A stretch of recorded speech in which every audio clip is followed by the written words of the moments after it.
It happened over 10 years ago, and yet I can still feel the icy grip of fear that seized me that night. It was just me and my dog at home, my husband working the night shift. The house was quiet, save for the gentle hum of the air conditioning and the soft breathing of my sleeping pup. I was reading, lost in a good book, when I decided to send my husband a goodnight text. I reached for my phone and opened the messaging app, tapping on his name. But as I began to type, something strange happened. The letters on my screen were not the ones I was typing. "I am a beaut," the message read, the words appearing as if by some invisible hand.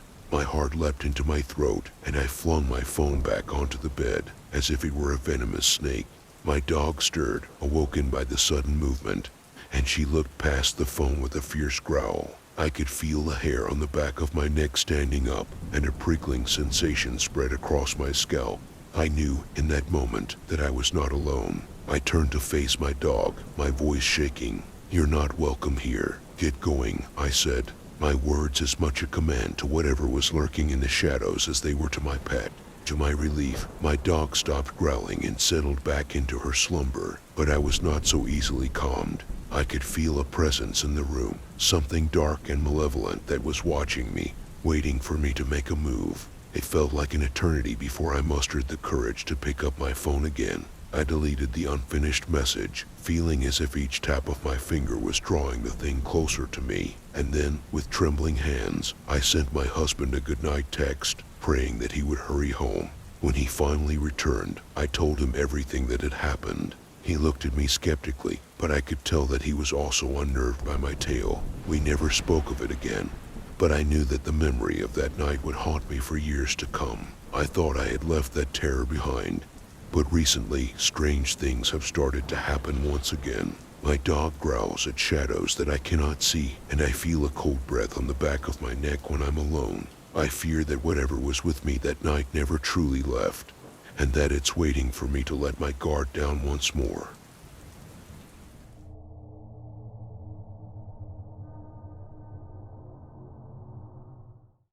Do you believe in ghosts? Some people do, some people don't. I, for one, am a firm believer in the paranormal. I've had a lot of experiences throughout my life that have convinced me that there are things in this world that we can't explain. And this story, well, this is one of them. It all started when I was 7 years old. My family had just moved into a one-story house in Los Angeles. My mom had always loved this house, but it had been on the market previously, and she had been outbid. But now, a few years later, it was for sale again, and this time, my parents had the winning bid. It wasn't long after we moved in that things started to happen. We had many experiences in that house, but the one that sticks out the most to me is the night I saw the ghost man. My sister and I shared a room, but she usually went to sleep in our parents' room almost every night because she got scared. But that night, I was woken up by a tapping on my shoulder. When I opened my eyes, I saw the silhouette of an adult man walking slowly across my room. It was like a shadow on the far wall, and I still clearly remember his profile. He was tall, with a sharp, pointy nose and strong jawline. I froze. I watched as the man walked slowly and then disappeared. I was terrified and hid under my blankets. I remember pretending to be asleep, not sure if what I saw was a ghost or an intruder. The next morning, I told my parents what had happened, and they were silent for a minute. That's when I knew I wasn't the only one experiencing things in that house. My father started experiencing severe night terrors, including one night where he thought he was physically fighting someone and he fell through their bedroom's glass window. We didn't live there long. However, when we moved, the paranormal experiences continued, as though it followed us. We had only moved a few blocks away to a rental house that we lived in for 1 year before my parents bought another house that was also just a couple blocks away. It makes me wonder if there is something in that entire vicinity. The experiences we had in those other 2 houses were just as strange as in the first house. We had a sudden rat infestation. Our dog died for no reason.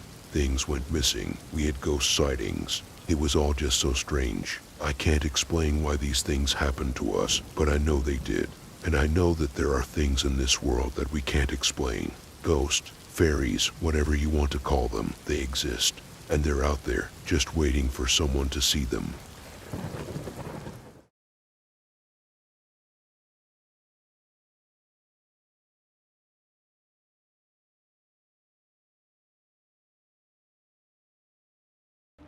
It was a dark and stormy night, and I sat huddled around a campfire with a group of friends. We were sharing our most terrifying experiences, trying to scare each other silly. But little did I know that I was about to hear a story that would chill me to my core. One of my friends, let's call him John, began to speak. He told us about a time from his past, about 10 or 15 years ago. He was a teenager then, living with his mother and younger sister. His father had kicked him out of the house for smoking weed, and he was forced to live with his mother. The house was small, with 3 bedrooms, and John was given the guest room towards the back of the house. At first, everything was fine, but after a couple of weeks, strange things started happening. One night, he was pulled out of bed by something grabbing his ankles. He was a big guy, and it took a lot of strength to do that to him, but he couldn't explain it. The incidents continued, and John told his mother, but she dismissed it as his imagination. He was left feeling hopeless and alone, spiraling into depression and anxiety. He couldn't sleep, knowing that something was going to happen again. As the weeks went by, the experiences became more and more frequent, and John couldn't take it anymore. One night, he screamed out in desperation, begging for it to stop. But the response he received was even more terrifying. The entity rattled his door, almost off its hinges. From that moment on, John slept upstairs, refusing to go back to his room. His mother would scold him, but he didn't care. The experience had left him broken, and he would never forget it. As I listened to John's story, I couldn't help but feel a shiver run down my spine. It was a story that felt all too real, and the fear in his eyes was palpable. I knew that I would never forget this tale, and I couldn't help but wonder if there was more to it than what John had revealed.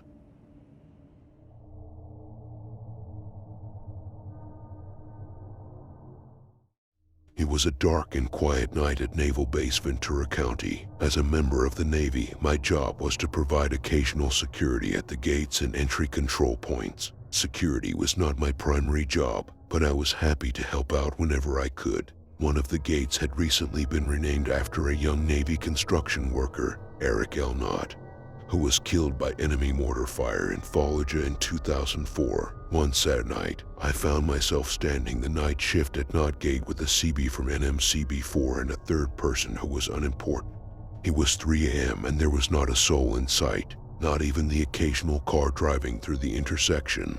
We were all struggling to stay awake when suddenly a car's headlights partially blinded us. I stepped out to greet the driver and check his credentials. The driver's credential and ID card looked legit, and I noticed he had the same last name as the gate, Knott. I looked up at him to make a little joke about it and was greeted by a pale, cold stare. I don't know if my mind was playing tricks on me, or if I was just tired, but he was wearing a uniform that would have only been worn in the early 2000s. I could barely speak, and he didn't move a muscle. Finally, I choked up and told him he could go. While he lowered his card, he didn't look away from me while he drove. I thought it was odd and creepy and mentioned it to the other sentries in the shack.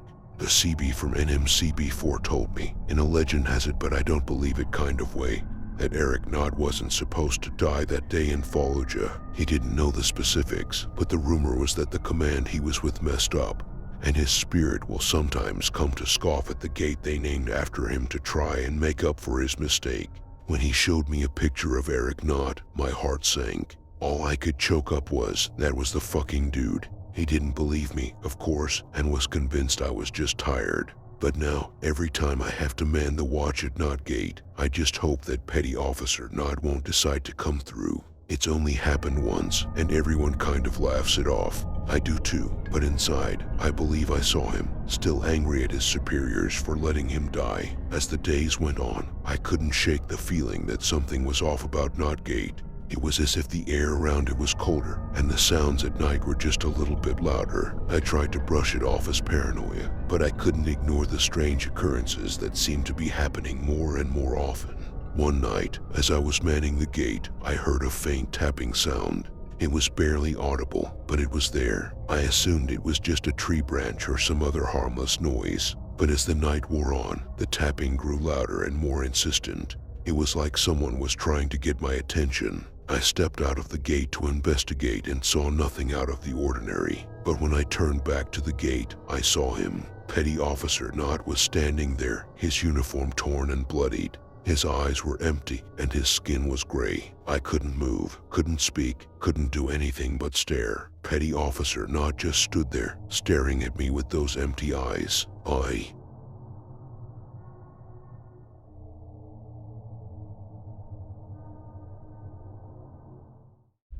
When my grandmother was just a young girl, she lived with her mother in a cozy little home. Occasionally, her uncle would stay with them in a separate apartment downstairs. But one day, something very strange happened. It was just an ordinary day, and my grandmother was asked by her mother to go downstairs and retrieve some potatoes. As she flicked on the light, she saw her uncle sitting in the middle of the room on a chair. She tried to say hello, but he just stared blankly ahead, unresponsive. My grandmother went back upstairs to her mother and said, "I didn't know Uncle was staying with us currently." Her mother responded, "He isn't." My grandmother was confused and alarmed, so her mother accompanied her halfway down the stairs to check for herself. But there was no one there. Now, my grandmother was a spiritually outgoing person, and she believed in ghosts and the supernatural. So, she and her mother drove down the road a little ways to her uncle's trailer, where he was staying at the time. They found him lying on the floor, dead from a heart attack. My dear listener, it sends shivers down my spine to imagine what my grandmother must have felt at that moment. To see her uncle, who she had just seen sitting in her home, lifeless and cold on the floor of his trailer. Was it a ghost, a premonition, or just a strange coincidence? But the story does not end there. In the years that followed, my grandmother and her mother reported strange occurrences in their home. Doors would open and close on their own. Objects would move inexplicably, and they could feel a cold, eerie presence in the house. My grandmother eventually moved away, but she never forgot the strange and terrifying events of her youth. And I, dear listener, will never forget her chilling tale. The thought of a ghostly apparition, a harbinger of death, lurking in our homes is enough to send shivers down anyone's spine. So be careful, dear listener, and always be aware of the spirits that may be watching you from beyond the veil.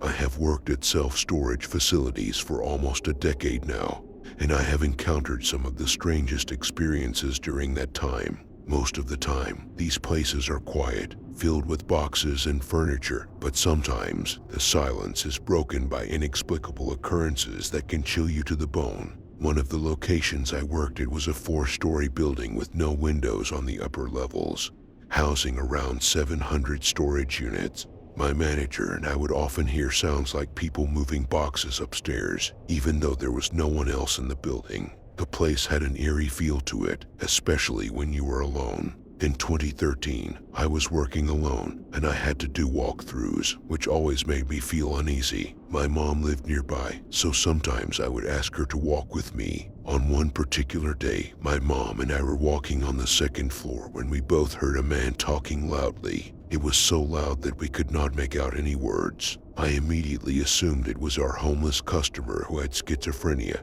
as we often saw him talking to himself. However, when we got back to our office and checked the security system, we found that no one had been in the building except for us. It was impossible for someone to have gotten to the 2nd floor without entering their access code into the front door and elevator, which were all on camera. But that was just the beginning. The storage unit where our homeless customer kept his things was on the 2nd floor, and he would often come and go throughout the day. However, one day he vanished, and we never saw him again. We searched for him but couldn't find any trace of him. The strange occurrences continued at this location, and I began to feel like I was being watched all the time. One day, I was in the basement, and I heard footsteps coming down the stairs. I called out, thinking it was one of my coworkers, but no one answered. The footsteps got louder and closer until they stopped right behind me. I turned around, and there was no one there. The basement was empty, and the door leading to the stairs was closed.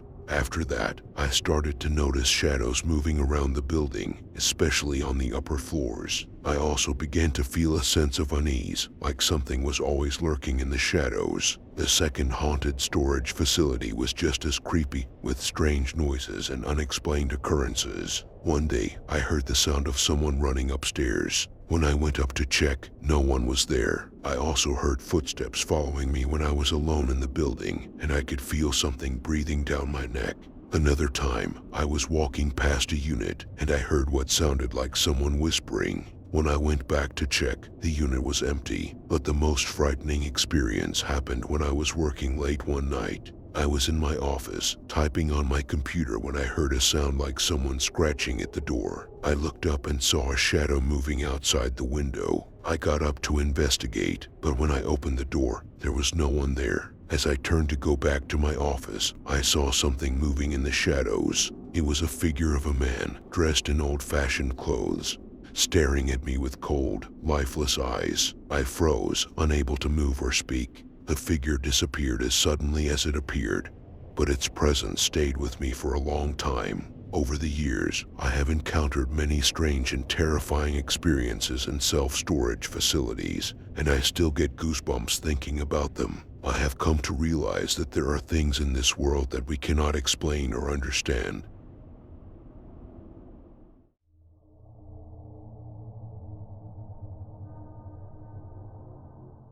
As I look back on it now, I realize that it was a mistake to take that job in the city. I was a small town girl, and the city was not my natural habitat, but a good friend had recommended me for the job, and I had been desperate for work. So I accepted, and soon I found myself driving to work with my friend and her sisters. We would take turns driving, and most of the time it was uneventful, but there was one stretch of road that always gave me the creeps. It was a flat expanse, a few hundred yards long, between two hills. There was a farmhouse on one side of the road and a river on the other. I couldn't put my finger on it, but there was something off about that place. Every time we drove through it, I felt a heavy weight in my chest, and my stomach would turn. One day, we were driving to work, just like any other day, when we saw a car that had apparently driven up a tree. It was on the riverside of the road, resting on its back tires. The front of the car was crunched in, but the windshield was intact. We couldn't see anyone in the car, and we assumed that the driver had walked away. When we drove back home that afternoon, the car was gone. We checked the local newspapers, but there was no mention of an accident. It was a strange incident, but we shrugged it off. A couple of years later, my friend's sister retired, and the other sister wanted to work different hours, so it was just my friend and me driving to work. One winter morning, it was my turn to drive. The road was slick with snow and slush, and it was pitch black outside. I was driving slowly, and I had just gotten through the bendy hills when I reached the flat part of the road. That's when my car did a 180. It was like something out of a nightmare. My car spun around in the opposite direction, across the other lane, and started sliding towards the trees in the embankment. I tried to brake, but I had no control. The car was careening sideways, and I felt like I was going to die. But then, just as suddenly as it had started, the spinning stopped.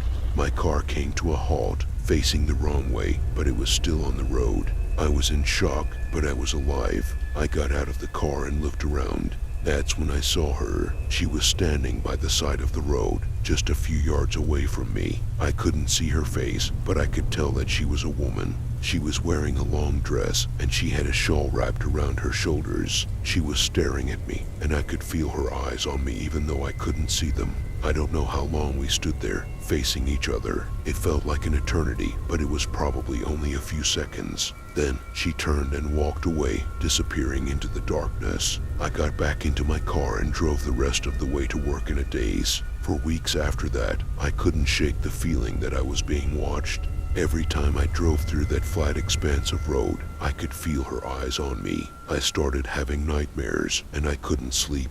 I became obsessed with finding out who she was and what she wanted from me. One day, I decided to do some research. I went to the library in the little village by the side of the road, the one where the gas station was. I asked the librarian if she knew anything. I don't remember what happened in the seconds before impact. I just remember the sound of metal crushing, glass shattering, and the feeling of being violently jolted forward. My head hit the steering wheel, and I blacked out for a few seconds. When I came to, I was disoriented and my vision was blurry. I could see shards of glass on the dashboard and feel something warm and sticky on my forehead. It took a moment for me to realize that I was bleeding. I reached up to touch my head, and my hand came away red.